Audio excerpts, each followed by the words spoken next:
வணக்கம்.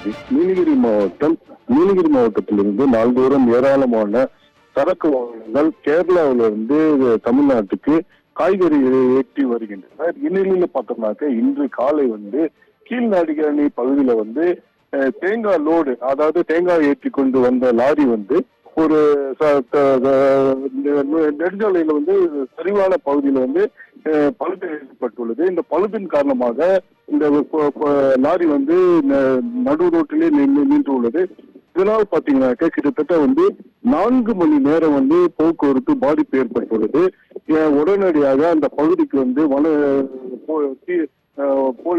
போலீசார் அந்த பகுதிக்கு தற்போது இந்த போக்குவரத்து சீர் செய்யும் பணியில் காவல்துறையினர் ஈடுபட்டு வருகின்றனர். இதனால் பாத்தீங்கன்னாக்க கேரளாவிலிருந்து தமிழ்நாடு, தமிழ்நாட்டிலிருந்து கர்நாடகா செல்லக்கூடிய அனைத்து வாகனங்களும் ஆங்காங்கே நிறுத்தி வைக்கப்பட்டுள்ளன. காலை ஒரு 2 மணி நேரத்துக்கு முன்பு பாத்தீங்கன்னாக்க இருசக்கர வாகனங்கள், அதாவது பெரிய வாகனங்கள் போக முடியாமல் இருசக்கர வாகனங்கள் மற்றும் கார்கள் போன்றவர்களை ஒருபுறமாக வழி ஏற்பாடு செய்யப்பட்டு அந்த வாகனங்கள் மட்டும் இயக்கப்பட்டு வருகின்றன. இதனால பாத்தீங்கன்னாக்க இந்த பகுதியில் நீண்ட தூரம் போக்குவரத்து பாதிப்பு ஏற்பட்டது. 2 புறமும் வாகனங்கள் நிறுத்தி வைக்கப்பட்டுள்ளன. இதனால கேரளாவிலிருந்து தமிழ்நாட்டுக்கு வரக்கூடிய அனைத்து வாகனமும் கேரளாவிலேயே நிறுத்தி வைக்கப்பட்டுள்ளன.